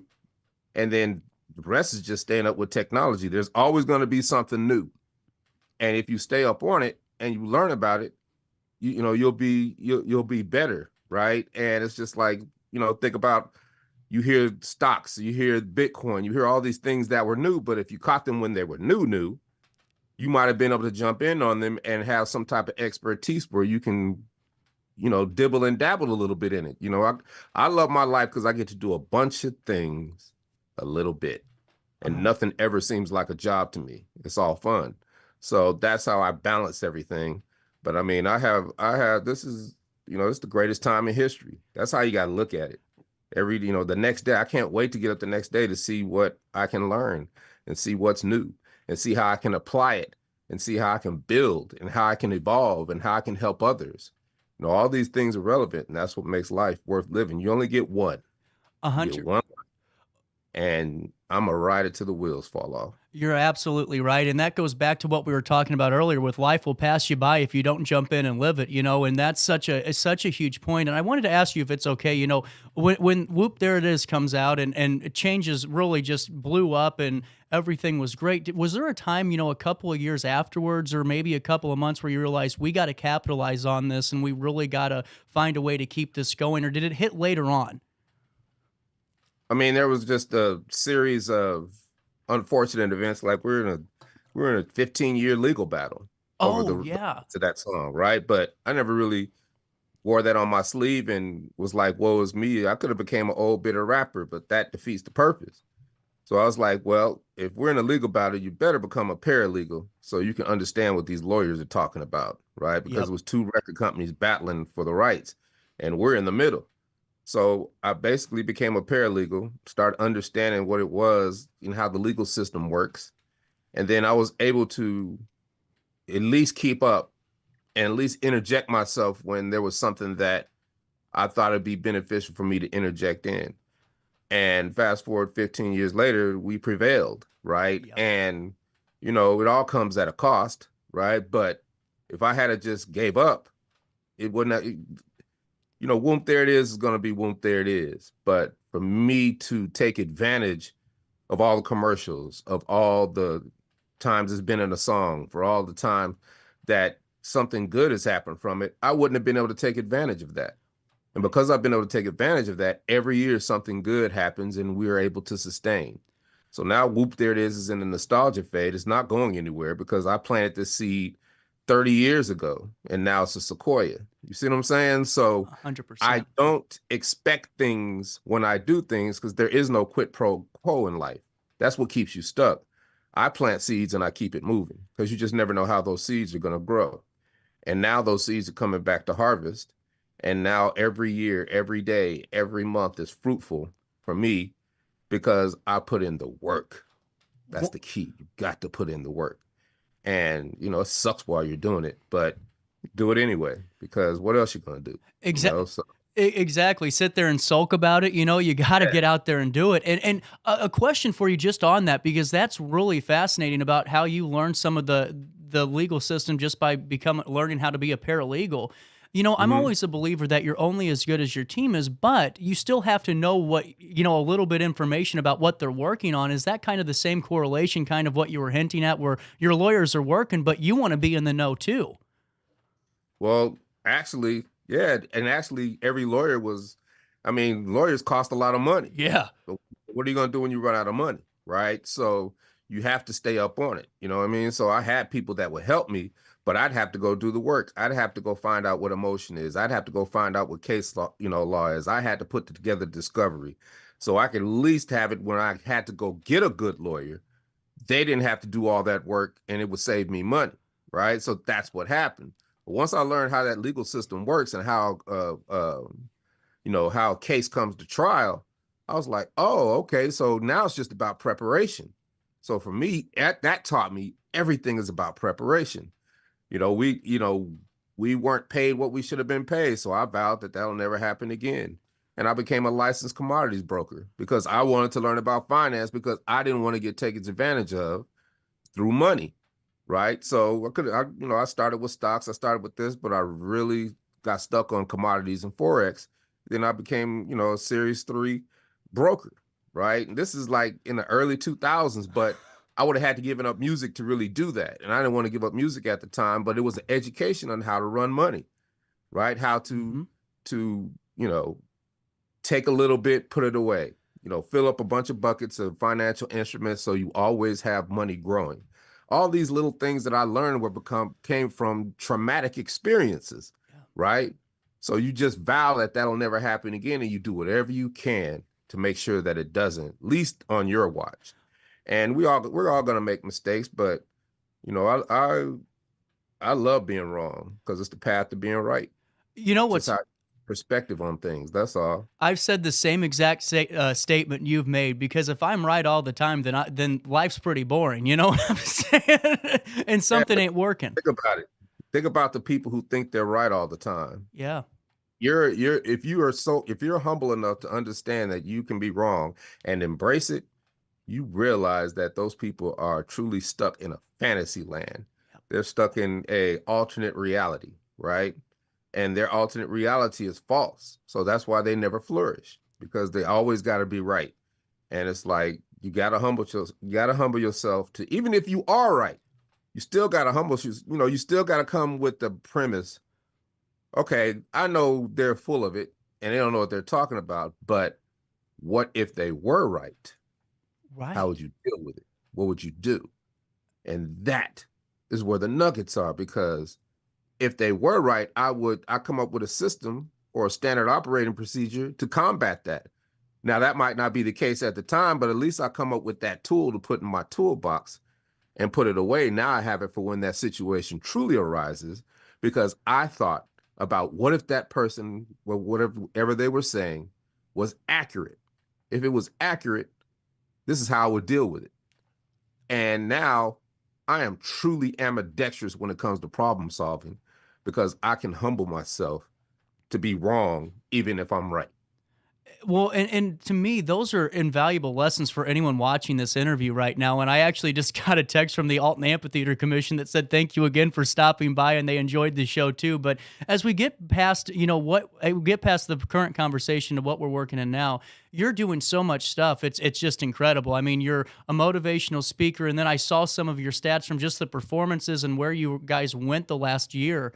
How important is it for you to make sure, I hate to use the term bite off more than you can chew, but be focused and be organized so you can accomplish all of this? Because that's no easy feat in itself, is that logistics side of where we need to be and how we're going to do it.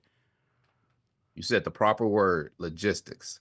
So what I do is I create logistics maps. And these logistics maps are a map how to hire a tag team. So I'm giving you a logistics map of our experiences, like when we do NBA shows, when we do NFL halftimes. Here's the best, most efficient way it works. Here's the map, because a lot of times people have never done this before. And now we're working together to put on a successful event, and people are appreciative of that. So everything for me is a logistics map, right? And like I said, I have a big ball of focus, and I have to say no to 70% of the things that come my way.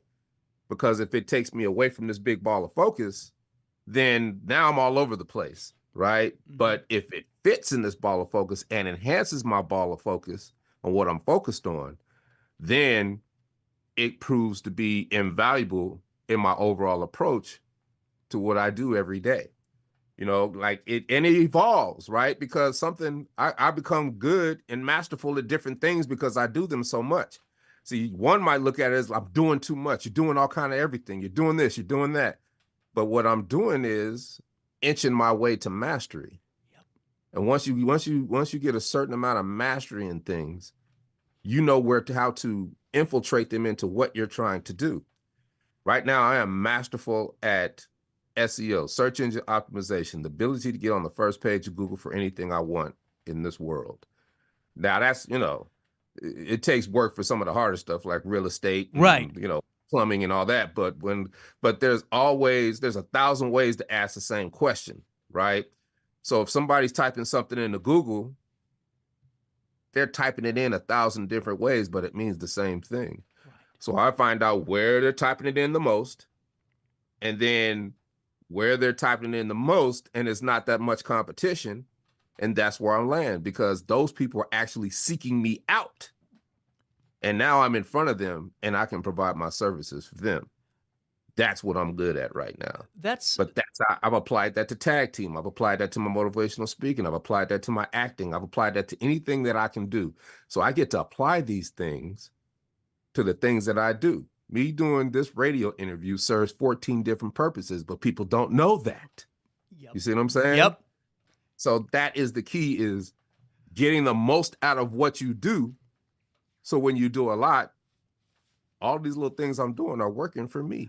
Now it's not to, take the time away, but that's a great point, because everyone asked me, I was in AM radio, and we all know that AM radio is taking a bit of a pounding, and who knows. But for right now, I got a call the other day, and all the time actually, and they go, CJ, I just saw that such and such was on your show, and it's because of what you just said, those SEO terms, the ways that you distribute and get out your information. And that's what we do here at RiverBender. It kind of validates exactly what I've been doing for the last year and a half. And, DC Glenn, I think that's why we have 130,000 a month that tune in and watch, is because of what you just said. You have to get that information out, and you got to think in those terms.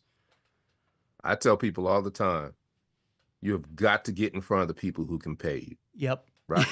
You've got to get in front of the people who want your services. You've got to get in front of the people who are interested in your expertise. I'm in all these organizations, right? You know what the one common thread is? That positively, they all work. Some of them make millions of dollars. They all have good word of mouth. But most of them are leaving money on the table because their websites aren't optimized to get in front of the people who can pay them. And that is the key. You know what I mean? Why would I not want to be in front of, if I'm a plumber, why would I not want to be in front of the best plumber in Atlanta, best plumber in Alton, right? Yep. Best plumber in, the area. But there's 1,000 ways to ask the same question, but I tell my brothers, he's a dentist, right? He's like, why don't you put pediatric dentist? Why are you putting children's dentist? I said, because most people use a regular vocabulary and I need a dentist for my child. I need a kid's dentist. I need a children's dentist. Yep. You doctors are arguing over pediatric dental and pediatric dentist, but a mother's typing in, I need emergency dental services for my kid. Right. Well, there might be just as much traffic there as for pediatric dental. It's actually more, because it's a term that everybody gets up and types into their computer. You're absolutely right. And if it's okay for me to ask, is there an opportunity for folks to learn more about some of the things that you do in ways that maybe they can be involved? I know you have your hat in a lot of different facets, and wanted to plug your website, because there's so much that you do in your career. It might be great for somebody in this town to go take a look and just see some of the work you're doing. Is that possible? I mean, but that's how I have it set up. Yep. See, the ability to be found. If you type in DC Glenn, tag team, WHOOMP There It Is, you're going to find me. Yep. It's that simple, right? And that's how you do it. You have to be able to be found. So if somebody's like, I like what he was talking about, I would love for him to come talk at my such and such, such and such. Well, if they type in DC Glenn or type in tag team, they will find me. They will find a number they can call, and they can get in contact with me. I love it. So I don't have to do this. You know what I mean? Yeah. It's too much to do when people ask me, so how can people contact you? I just type in my name. You'll find it. Because, but this is the beauty of SEO, because coming into it, I had to disambiguate. Ambiguity means everything is kind of, you might have a person named, Don Johnson, but there's 10 Don Johnsons. So that's ambiguity because they're all lumped together and you don't know which one is the one that you want to find. So you have to disambiguate yourself from all those other Don Johnsons. How do you do that? You do it through SEO. You do it through taking all the things that you've done in your life and letting Google know, I am this entity and this entity alone. So 7 years ago, you type in tag team, it was all wrestling. Right. Type in tag team now, it's all me. 100%. Different. You see what I'm saying? That's the difference. And I've learned how to do that. So I'm in like 5 different masterminds. I still get coached, right? Because it's ever evolving. And then what happens is you come up with creative combinations that come back to serve you in ways you never thought. Mm-hmm. There's always a way. There's always a solution. Just remember that. But you have to put in the work and educate yourself in a way. And it don't ever stop. It's not like, okay, I'm going to do this and then this is going to work. No, it don't work like that. Right. You got to always keep going because there's always a different way. And you're going at a moving target because somebody might come and say, oh, I see what they're doing. Let me do one better than them. Well, now you're in an arms race to be number one. But if you don't have newer and better tactics than your competitors, you're going to always be 3, 4, and 5 instead of number one. Now, there's nothing wrong with that because you're in the ballpark. People going to scroll and they're going to say, okay, I'm going to try him, and him. Mm-hmm. But if you're first on the page and you got your logistics mapped to where I'm going to show you how to hire me, then they're not going to go anywhere else. And your reputation precedes yourself. So all of these things, that's what comes reputation management, right? Yep. All these things have to be in alignment, right? But when they are in alignment, it's beautiful because everybody's thinking, what can I do? They want an easy button. How can I do this? How can I do that? Right? And they concentrate on 2 or 3 things, 2 or 3 factors that they think are going to get them where they want to be.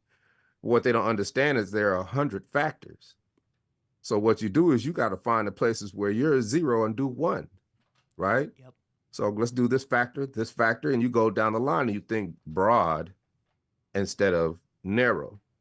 It's one of my mentors, Ted Kabatis, taught me that. Very smart man. He said, don't go deep, go broad.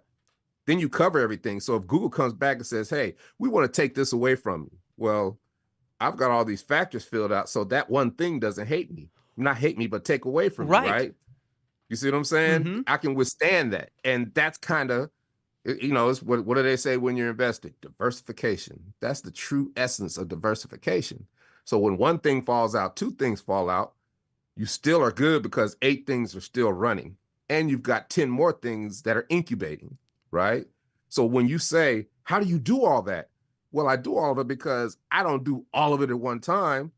I'll do 2 or 3 main things, but then the other things are kind of incubating. And I'm getting a little bit better and better as I go. And now I can pull them in to add more value to what it is I do overall. Yep. I mean, I know I'm really talking a lot and I'm no, this is so incredible. I mean, this is a hell of a lot of stuff at you, but this is it. Yeah. And this is what I speak about. It's like I'm not even trying to be a public speaker. I'm not even trying to be a motivational speaker, but people want me to speak because what I talk about, it captures the imagination. It's like, I can do that. If I can do it, you can do it. But what a lot of people don't have is that hustle. I've had that hustle since I was a kid. You're right. Paper route. Right. I had about 8 years old. I have never, as a grown man, I have never not known work. Right. I've always had a job. Right. Like, there's certain things in my life, like, I know how to swim. I have never not known not how to swim. Mm-hmm. I can't remember when I started swimming because I got, footage of my father just throwing me in the pool. My father was an Olympic swimmer. So the first thing he did is throw us in the pool. And he taught us how to swim before we could even speak our first words. So I've never not known how to swim. Same with jobs and hustle. I've always done this. I've always had a job. I've always been willing to work. I don't care how much, and that's the beauty of it. I want it to be hard. Right. Because I know everybody's not going to want to do it. And that's where I And one final thought for you, because we're coming up close, and I appreciate all the time that you've given us. This has been one of my favorite conversations I've had in the 2 years doing this show. For any young person that's watching this today, because there's so many out there in our community that are wanting to start up businesses. We have a nice business community for young people and entrepreneurs. And you hit it on the head brilliantly, and that you got to work. And for all the distractions that are in the world, do you have any feedback, any type of thought on how we should stay focused as younger people trying to achieve? Join whatever it is you want to do, join an organization and sign up, because organization has all the resources. They have all the financial resources. They can tell you how to build your company on the thing you want to do. Now, if you don't have the money, just call all the organizations in that field and say, hey, why should I join your organization? And then they're going to start pitching you. Well, our organization, you can do this, and we got resources for this and this and this. And what they don't realize is while they're pitching you, they're teaching you. You do that for 2 weeks, you'll know if it's for you or not. Then you join that organization, go to all the conferences, and then you will be up to speed quickly, and you can move forward. Because somebody's going to tell you how to do it. Somebody's going to take you under their wing and say, hey, do it like this. But you being a young person, you're thinking innovative. You're thinking, okay, I can add what I know to it, because you are enough. Everything you've been through in your life, everything that you've done is enough. You just have to apply it to the new stuff. And now whatever you do is custom to you, and that's how you build it out. Now, if it don't work and you don't like it, well, go to another. You can switch it and change it however you want to go, but at least you have that knowledge. And what it ends up being is a stepping stone to the next best thing. And you start building all these building blocks. And now you can learn stuff quickly, bring it all together, and then you can start your business, and then you can flourish. You got to put in the work. If you don't put in the work, none of that means nothing. My father just tell me, he was like, I'm working, Dad. I'm doing all this. I'm doing that. He's like, son, you can work hard. You can pray. Because I was telling him I was praying about something that I really, really wanted. He said, you can pray, you can wish, but if you don't get your ass from under that apple tree, nothing is ever going to happen for you. And I never forgot that, right? Because that's what it's about. You can go in these organizations and talk to them all day and do all this stuff, but if you don't put in the work, nothing's ever going to happen. Right. If you don't put the shovel in the ground, you can't dig the hole. You're right. And man, thank you so much for your time today. I mean, this has been such a great conversation, and I hope that it was enjoyable for you too. I'm actually out of time on our broadcast day, so I got to say goodbye to the audience right now, but thank you so much for your time. Just type DC Glenn Tag Team into Google, and you will find all you need to with that great SEO work. And on that note, I'm out of time. So all of you have a great day. DC Glenn, thank you so much.